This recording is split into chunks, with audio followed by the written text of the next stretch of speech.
All right, let's talk about metabolic alkalosis. I know, that term can sound a little intimidating, especially when you're thinking about exams, but you're in the right place. Today we're going to break it all down, make it super simple, and give you everything you need to feel totally confident, both for your tests and in your clinical practice. Let's jump right in.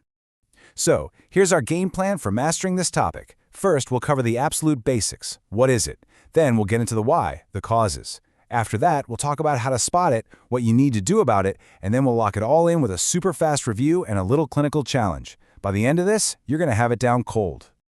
Okay, let's start at square one. What exactly is metabolic alkalosis? Trust me, if you can nail this fundamental concept, everything else we talk about today is going to click right into place. So, at its heart, it's pretty simple. Metabolic alkalosis is just an imbalance. It happens for one of two reasons. Either your body's holding on to way too much base, that's our friend bicarbonate, or it's lost too much acid. Either path leads to the same destination. The blood's pH starts to climb, and things get way too alkaline. This chart makes it crystal clear.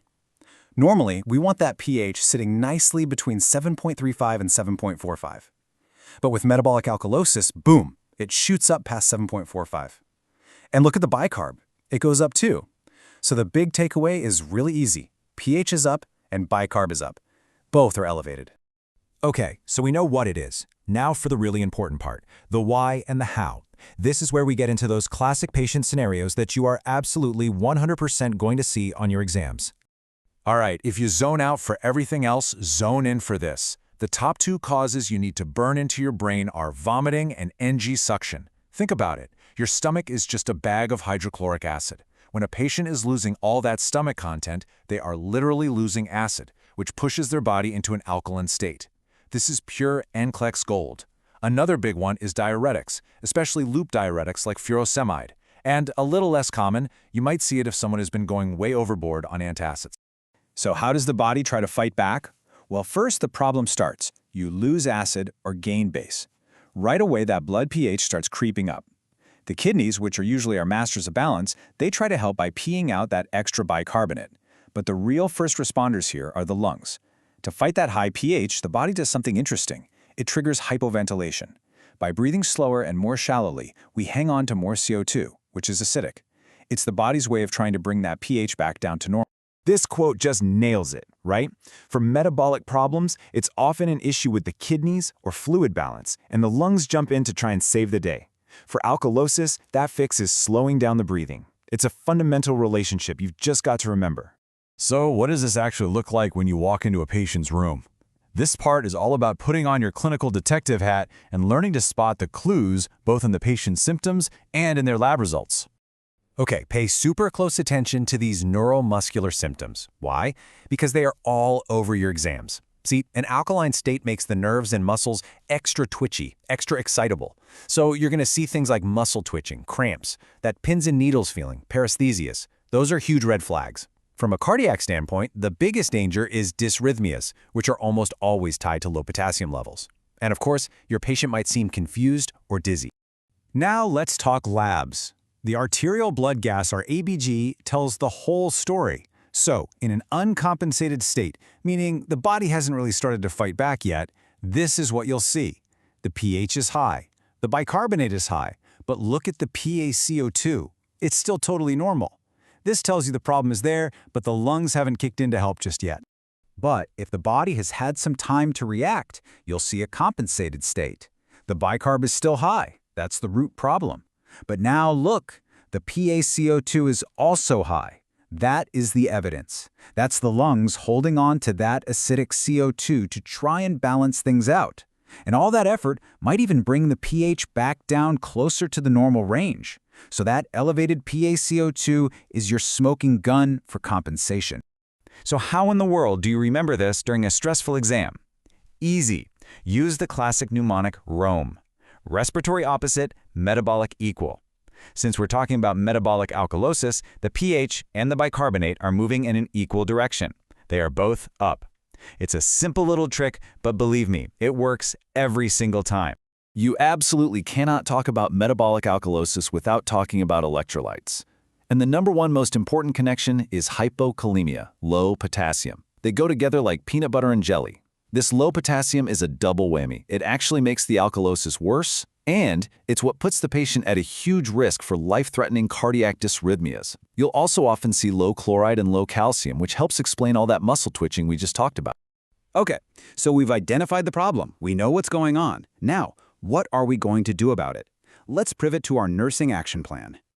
Our priorities here are all about being vigilant. We've got to be glued to those labs, especially that potassium level. We need to be assessing their breathing. Are they slowing down to compensate? We're checking their mental status for any subtle changes. And this is a big one. We are monitoring their heart rhythm on an ECG to catch any dangerous dysrhythmias the second they start. And our interventions flow right from those assessments. The number one goal is to fix whatever started this mess. Are they vomiting? Let's get them some antiemetics. We're almost always going to be giving IV fluids like normal saline to restore their volume, and critically, we're going to replace that potassium with IV potassium chloride to protect their heart. And in those severe cases where they're really twitchy and confused, seizure precautions are non-negotiable. All right, team, we've gone through all the details. Now it's time for the final boss, the NCKLS Rapid Review.